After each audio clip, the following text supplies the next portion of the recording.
On March 28, 2020, the governor of New York announced that he was delaying his state's April election. I don't think it's wise to be bringing a lot of people to one location.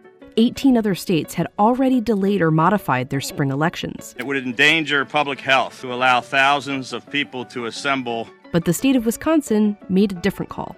The only state to move ahead with its election. Polls, if you can believe it, are open in Wisconsin this morning. On April 7th, voters in Wisconsin got in line, waited for hours, standing 6 feet apart, wearing masks, with some poll workers in full protective gear. One voter made a sign that seemed to sum up the situation perfectly. People are calling it the photo of the year. Quote, "This is ridiculous." I was sitting with my cardboard in my lap. I was like, this whole thing is just ridiculous. The people who are supposed to be making sure things are safe for us, I felt like they kind of threw us under the wagon, you know? The next day, the governor of New Jersey announced they were postponing their election too. I don't want a Wisconsin where folks had to pick between exercising their right to vote on the one hand and protecting their own personal health. Wisconsin's election highlights something that the U.S. really needs to figure out soon. In November, there's an election to decide the next president, but it's highly unlikely that COVID-19 will be over and done with by then. We might even be dealing with a second wave of it. So if public gatherings are a health risk, how are you supposed to have an election? I am coming to you from the Roberts family voting booth here at my dining room table. This is Dave. He's at home in Seattle, Washington. Dave's done a lot of reporting on what he says is a simple solution to how America can vote during the pandemic. Tens of millions of people in America vote by mail now every election, and it's fine. Washington is one of the few states that runs its entire election through the mail. I think I've been voting by mail since I got to Washington in 2000. Everyone who's done it loves it. Voting by mail basically works by taking two important elements of voting: verifying your identity and filling out the ballot, and moving them from a polling place to your home, where the ballot gets mailed a few weeks before the election.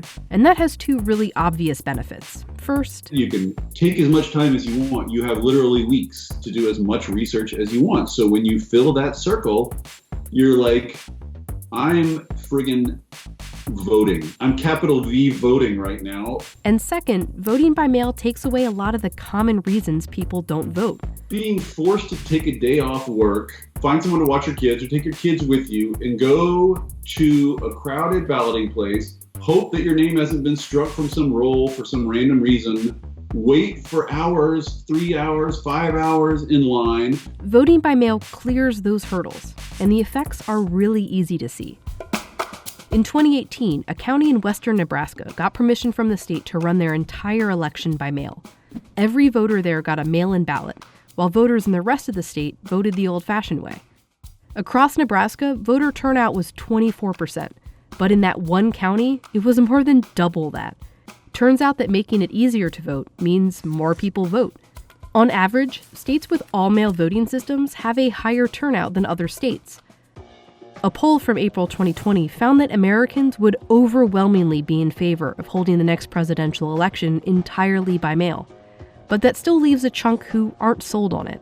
One reason is fraud. The possibility that your vote might be more likely to get lost, stolen, or coerced if you vote at home. So I asked an expert on voting by mail how serious and common a risk this is. It's exceedingly rare. So I also asked someone who runs elections. No widespread or systematic voter fraud. I asked a political scientist who's an expert on election data. It's highly unlikely anyone's going to steal your vote. An election law expert. The concerns about voter fraud are way overhyped. And an expert on voting rights. You are still more likely to be struck by lightning than to find mail ballot fraud.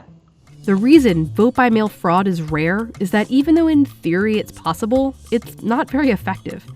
It helps to think in terms of wholesale fraud versus retail fraud.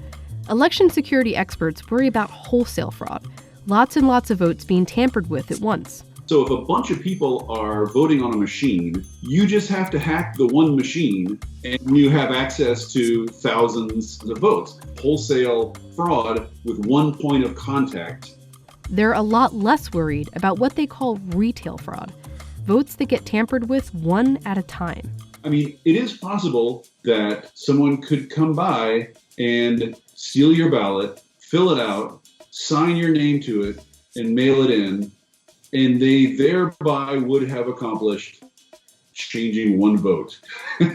But even if that does happen, vote-by-mail systems typically give you a way to track your vote and make sure it's been counted. You can track your ballot like an Amazon package. It does not get much more secure than that. You can actually go on our system and track it from when they receive it, when they verify the signature, and when it's ready to count. If they haven't returned that ballot, I guarantee you that the voter picks up the phone and calls those election officials. The checks and balances that are in vote-by-mail in California, there are stronger and stricter guidelines on processing vote-by-mail than there are in-person voters. To me, it's a much more secure process.